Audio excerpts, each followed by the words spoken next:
It began with silence, not the kind that follows peace, but the kind that hides fear. The morning air hung thick over the Western Front, a grey horizon.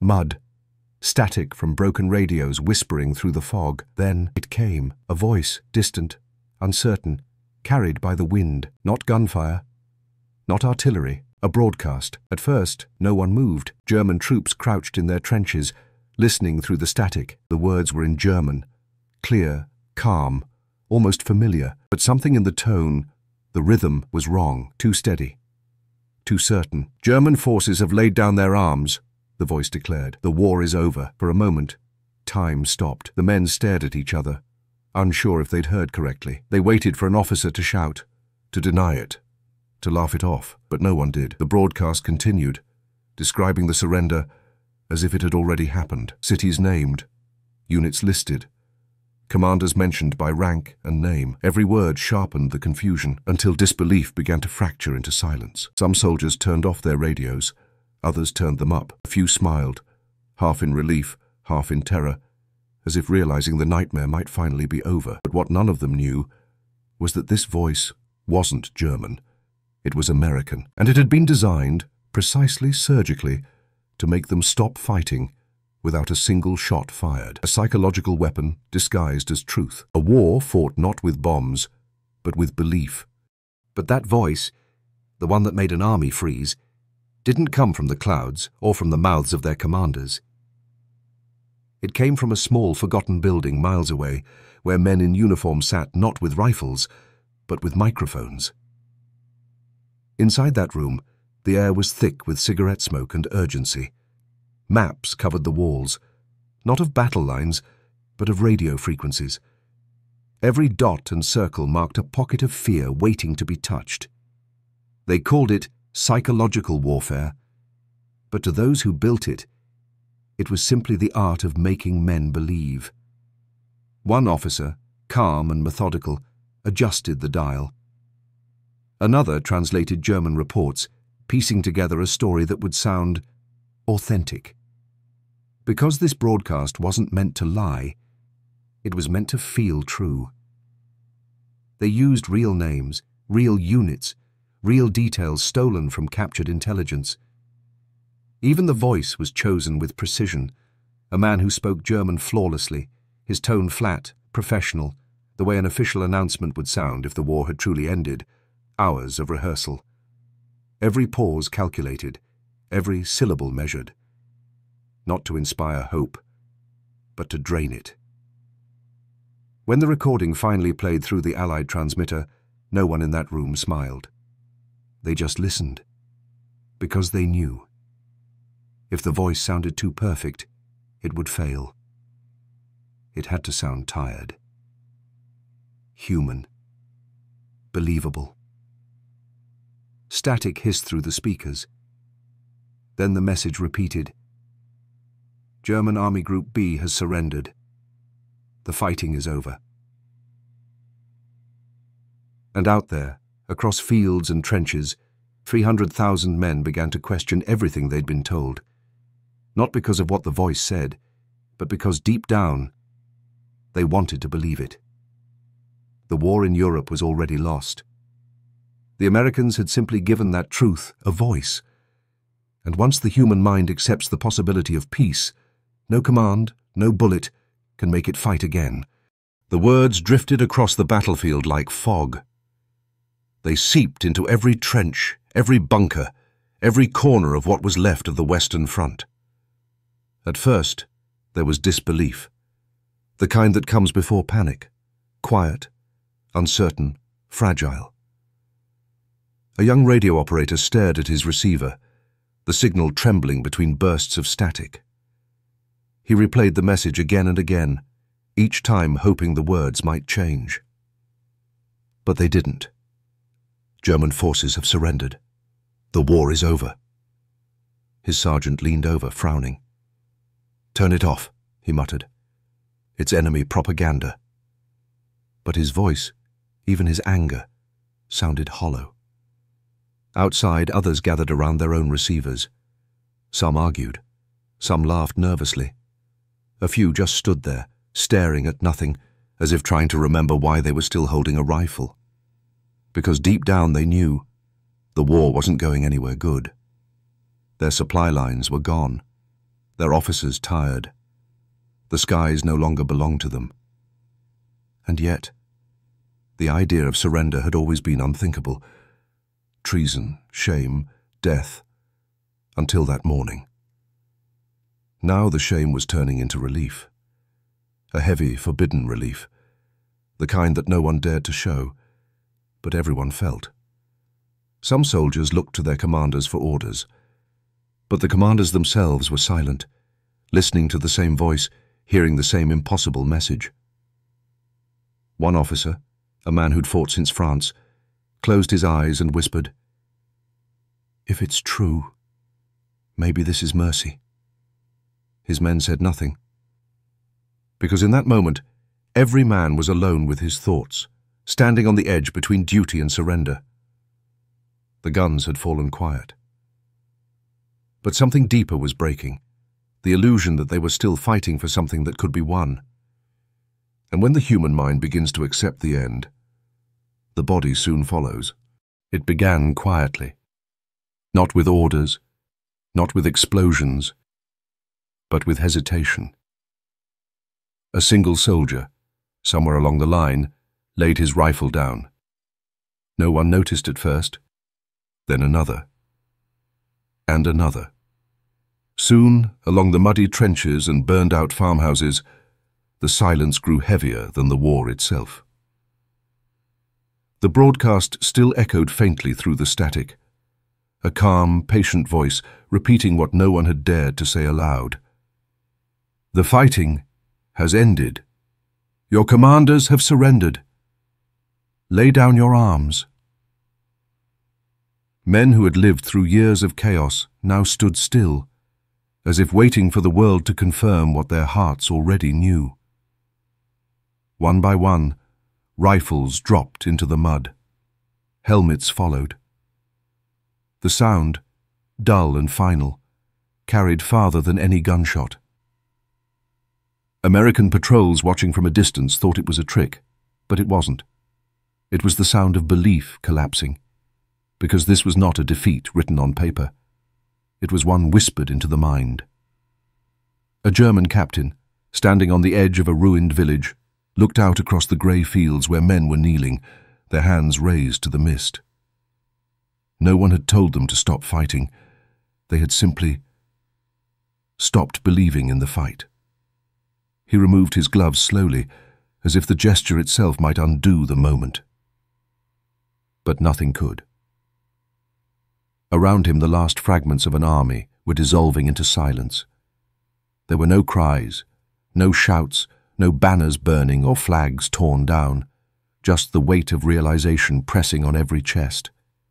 And somewhere, buried under that silence, was the voice that had done what artillery never could. It had turned faith into surrender. For centuries, men believed war ended when one side ran out of ammunition. But that day, they learned the truth. Wars end when men run out of reasons. Far behind the front lines, inside a dim command post surrounded by maps and cigarette smoke, the war was still being fought, on paper. Reports came in. Strange, fragmented. Entire divisions missing. Units refusing orders. Columns of men seen marching toward Allied lines. Unarmed. At first, they thought it was rumor. A trick. Enemy misinformation. But the reports kept coming. A colonel slammed his fist on the table. "Cowards," he hissed. "Saboteurs. They'll be court-martialed." But no one answered him. Because even as he spoke, the same American broadcast was playing faintly through the static of their own radio. The voice, calm, certain, relentless, repeated the message. The war is over. German forces have surrendered. Every man in that room froze. The sound was familiar now, hauntingly official. For a moment, it almost felt like Berlin itself was speaking. An officer turned off the radio. But the silence that followed was worse. Because once the human mind hears the end, it cannot unhear it. In the corner, a young adjutant whispered, "Sir, what if it's true?" The colonel stared at the wall, his hands trembling slightly as the weight of the words settled in. They had spent years controlling information, building belief, commanding loyalty, shaping reality through propaganda and fear. But now, one foreign voice had undone it all, not by shouting louder, but by speaking simply, and letting truth echo where lies had lived too long. Across the command post, the radio clicked again. Someone had turned it back on. No one stopped them this time. For the first time since the war began, the officers didn't argue. They didn't give orders. They just listened. Because somewhere deep inside, they knew what their soldiers already understood, that the war had ended, and all that remained was the act of admitting it. And so, in that dimly lit room, power itself began to dissolve. Not in flames, but in realization. Morning came without thunder, no artillery, no orders. Just the sound of boots in the mud, moving, but not toward the enemy. American patrols advanced cautiously through the mist, weapons ready, expecting an ambush. But what they found instead was an army, waiting. Along the fields, rifles lay scattered like broken promises. Helmets rested in shallow puddles, reflecting a pale sun that hadn't shone in days. And standing among them, thousands of German soldiers, silent, motionless, unarmed. No one had told them where to stand. They simply gathered, as if instinct itself had led them there. A young American sergeant whispered, "What the hell happened here?" His commander said nothing. He didn't need to, because in front of them stood proof that the war was ending, not with a final battle, but with surrender born from belief. One German soldier stepped forward, his hands trembling as he raised them. He looked no different than the men across from him. Tired eyes, empty stomach, a face that had forgotten how to be proud. Behind him, more followed. Hundreds, then thousands. The air was heavy, not with gunpowder, but with relief. No flags waved, no cheers, only the soft thud of weapons hitting the ground, a sound both tragic and merciful.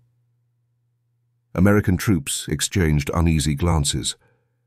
They hadn't expected the enemy to come willingly, to surrender without resistance, without shame. But that's what made it haunting. Because this wasn't the collapse of courage, it was the surrender of faith. The broadcast had done its work. A voice had ended a war. And now, across the cold European fields, 300,000 men waited quietly for captivity, and perhaps for peace. Somewhere, far away, the radio still played its final message, repeating through the static like an echo that refused to die. It began with a whisper and ended with silence. No bullets, no parades, just a voice carried through static, reaching men who had already lost everything except the will to keep obeying. In the ruins of command posts, officers sat before their radios. The same radios that once barked orders of conquest, now delivering words of mercy. The broadcast spoke of truth, not triumph. It told them that their homeland was in ashes, that their families waited for peace, not for glory. And for the first time, they listened. Because the enemy's voice wasn't promising death, it was offering an end. That was the real weapon of psychological warfare. Not fear, not propaganda, but the power to make men look inward, to see the futility of a war already lost. 300,000 soldiers dropped their rifles, But what they really let go of was illusion. In that moment, the idea of victory died. Quietly. Completely. No generals needed to sign it.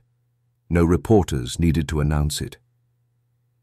It happened inside each man's mind. A war that began with shouts of destiny ended with one American broadcast and a silence that swept across Europe like a final breath. Even now, decades later, historians argue about the signal, the timing, the words that were spoken. But the truth isn't in the recording. It's in the reaction. Because in that silence, humanity finally spoke louder than orders. Final line, philosophical, close.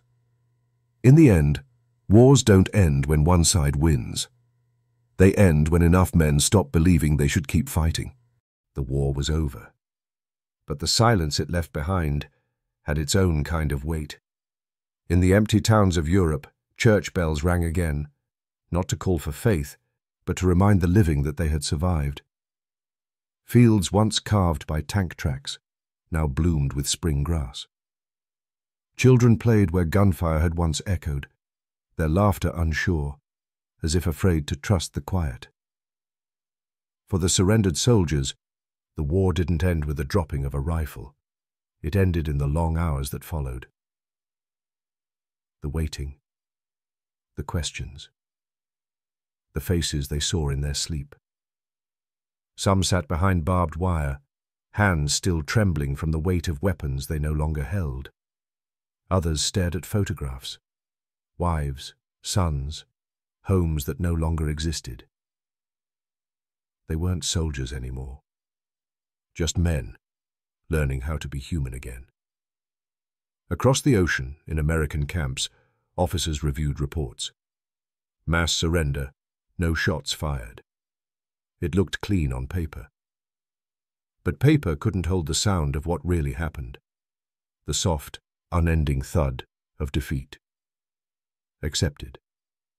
And yet, in that surrender, there was something profoundly human. A kind of collective exhale after years of madness. Because surrender wasn't just the end of fighting, it was the beginning of understanding. They had heard a voice through the static, a voice that reached not their ears, but their conscience. And from that moment on, the war inside them ended too. Time moved on. The world rebuilt itself. But somewhere, deep in history's static, that broadcast still plays, a reminder that sometimes the most powerful weapon in war is simply a voice that tells the truth. Final closing line, haunting reflection. Silence is not weakness. Sometimes it's the sound of humanity remembering itself. It ended as quietly as it began. No speeches, no fireworks, just a single click, and the broadcast was gone. The transmitter cooled in its steel shell, its purpose fulfilled, its signal drifting off into static and sky. Somewhere a radio operator removed his headset. He didn't speak. He just stared at the dark horizon, as if listening for an echo that would never return. Across the front lines, the same silence spread like mist, rolling over trenches, camps, and ruined cities. Men looked up, half expecting another voice, half hoping never to hear one again. In Berlin, in Paris, in the fields of Normandy, the air itself felt lighter. The noise of war, the endless commands, the roaring engines, had finally stopped. But in that silence, another sound began. The quiet murmur of rebuilding, the rustle of paper, the first uncertain laughter of a generation that would learn to live again. No one celebrated. No one claimed victory.